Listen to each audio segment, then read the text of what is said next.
नमस्ते दोस्तों, मेरे चैनल पर आप सभी का स्वागत है। आज की ये जो वीडियो है ये थोड़ा स्पेशल व्लॉग है क्योंकि ये है तीज का व्लॉग। तीज की जो पूजा है वो मैं नहीं करती हूँ, मेरी देवरानी करती है, तो इसका मैंने एक व्लॉग बनाया है आप सभी के लिए। तो मैं यहाँ पे तीज की पूजा में आज की हूँ और यहाँ पे जो है इस वक्त जो कहानी है तीज की वो यहाँ पे पढ़ी जा रही है। और जो तीज की जो पूजा होती है हर एक सुहागन स्त्री के लिए बहुत ही ज़्यादा महत्वपूर्ण रहती है। और इस दिन जो पूजा होती है वो गौरी शंकर की ही पूजा होती है, यानी गौरी माता और शंकर जी की पूजा की जाती है इस दिन। और पूजा में जो है वो बेलपत्र हो गए चढ़ाए जाते हैं, फूल हैं और फल में हम दो दो या 5 फल चढ़ाए जाते हैं। साथ में जो चना है वो चढ़ाया जाता है। तो कुछ इस तरह से जो पूजा है की जाती है और साथ में सुहाग का जो सामान होता है वो चढ़ाया जाता है, अर्पित किया जाता है भगवान को।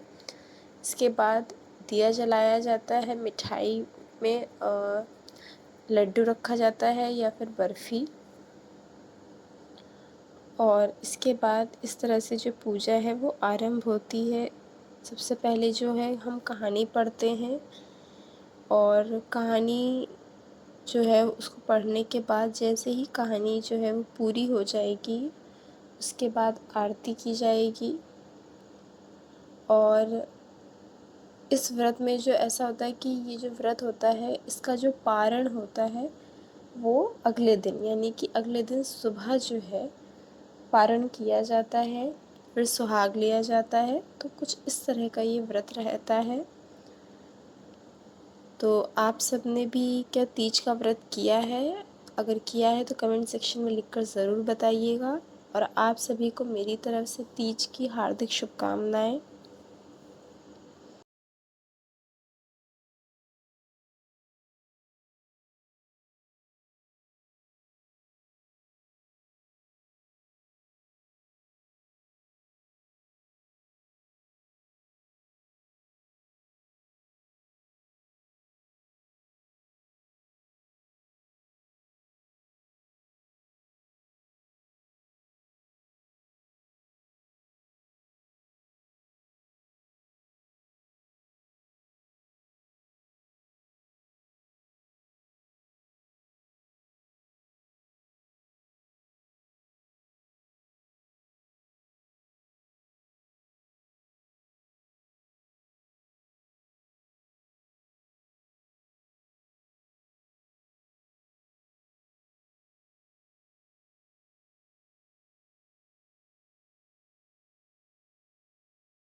जैसे ही घर में तीज की पूजा मैंने कर ली, उसके बाद हमारे यहाँ जो मंदिर है माता रानी का, वहाँ पे जागरण जो है, कीर्तन है, वो रात में किया जाता है तीज का।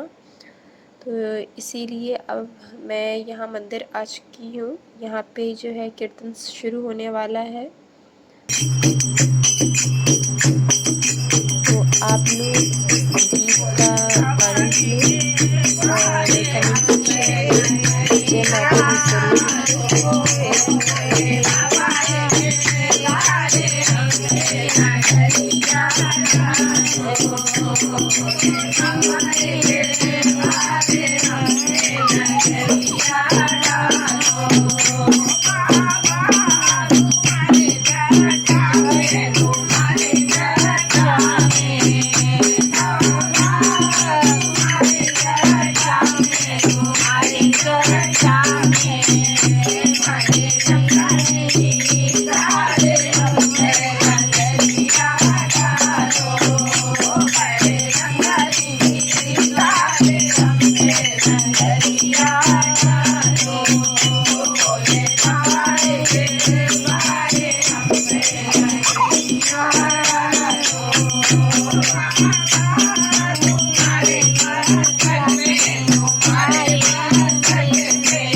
माता दी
जरूर अगर आपको ये ब्लॉग अच्छा लगा हो तो लाइक शेयर सब्सक्राइब ज़रूर करें, कमेंट सेक्शन में लिख के ज़रूर बताएं। बाय।